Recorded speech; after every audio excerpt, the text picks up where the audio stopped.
बजरंग सोनवणे यांनी खूप मोठ्या उत्साहात तुमच्या पक्षात प्रवेश केला पुण्यामध्ये. दुसऱ्या बाजूला ज्योती मेटेंचं काही ठरतंय का? माहिती नाही, अजून निर्णय आम्ही घेतले नाही. आमच्याबरोबर तशा सूचना आहेत, नाही असं नाही, पण त्या सूचनांच्यासाठी तिथल्या प्रमुख लोकांची चर्चा करून त्यांना विश्वासात घेऊन हा निर्णय घेतला जाईल. साहेब, राष्ट्रवादी काँग्रेस पक्ष फुटून महायुतीकडे गेला, परंतु जसजशा निवडणुका जवळ येतात तसतशा आपल्या शरदचंद्र पवार गटामध्ये इन्कमिंग अधिकच वाढलेलं आहे. निलेश लंके आले, हे आणखी येईल. तुम्हाला आत्ता दिसते ह्यापेक्षा अधिक लोक येतील.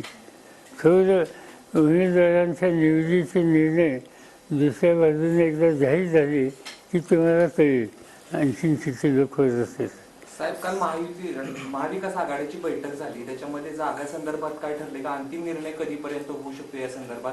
काँग्रेस जागा मागते याची सांगलीची, त्यावरती काल उद्धव ठाकरेंनी त्यांचा उमेदवार जाहीर केलाय. ते नेमकं काय झालं कालच्या बैठकीत? कालची बैठक आधी झाली, मला इथे यायचं होतं त्यामुळे मी निघून आलो आणि त्याच्यानंतर ती बैठक काल दुपारी 5 वाजल्याच्या नंतर पुन्हा सुरू होणार होती.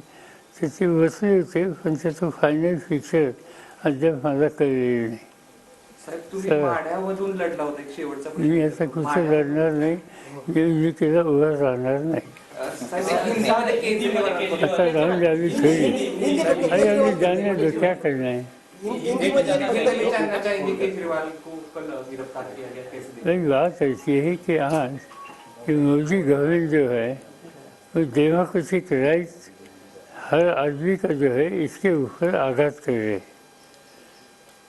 इसकी शुरुआत खाली दिल्ली से नहीं थी. झारखंड के मुख्यमंत्री सोरेन, इनके ऊपर ऐसे ही कोई एलिगेशन किए गए और उनको अरेस्ट किया.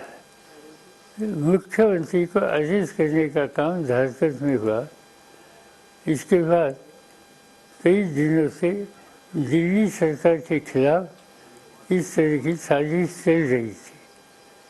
बार बार केजरीवाल जी को नोटिस देना, उनके कागज को डीमोरलाइज करना, इस पर ध्यान दिया था भारत सरकार ने.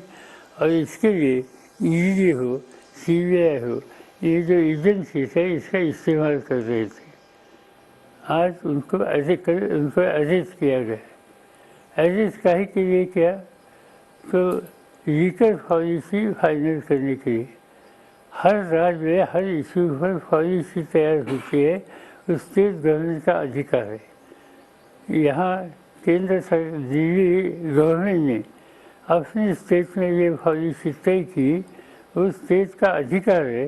वो पॉलिसी तय की, इसीलिए उनको अरेस्ट कर दिया. मिनिस्टर हो या मिनिस्ट्री हो या मुख्यमंत्री हो, उनकी जिम्मेदारी होती है कि कई इशूज़ पर पॉलिसी तैयार करके इस पर अमल करना.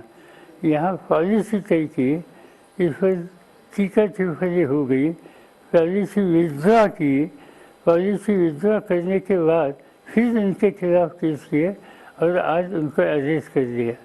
इससे पहले उनके 2 सांसद और मंत्री, उनको भी अरेस्ट किया था. और अभी आखिरी नंबर केजरीवाल का है.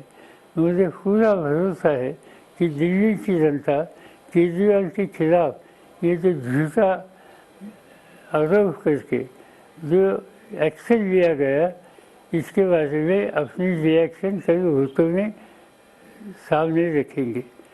मुझे पूरा विश्वास है कि अरविंद केजरीवाल को इसका फ़ायदा हो जाएगा. पॉलिटिकली लोग उनको समर्थन देंगे और जिन लोगों ने ऐसा गलत डिसीजन लिया उनको अपनी जगह दिखाएंगे. ये गठबंधन तोड़ने का कोशिश हो रही है. चला. विविध विषयांवर या ठिकाणी शरद पवार यांनी भाष्य केलेलं आहे. राज ठाकरे 1-2 जागा लढतील, त्याने काही फरक पडणार नाही, त्याने काही होणार नाही, मी कुठून लढणार नाही आणि आता निवडणुकीला उभा राहणार नाही, हे सुद्धा शरद पवारांनी स्पष्ट केलेलं आहे.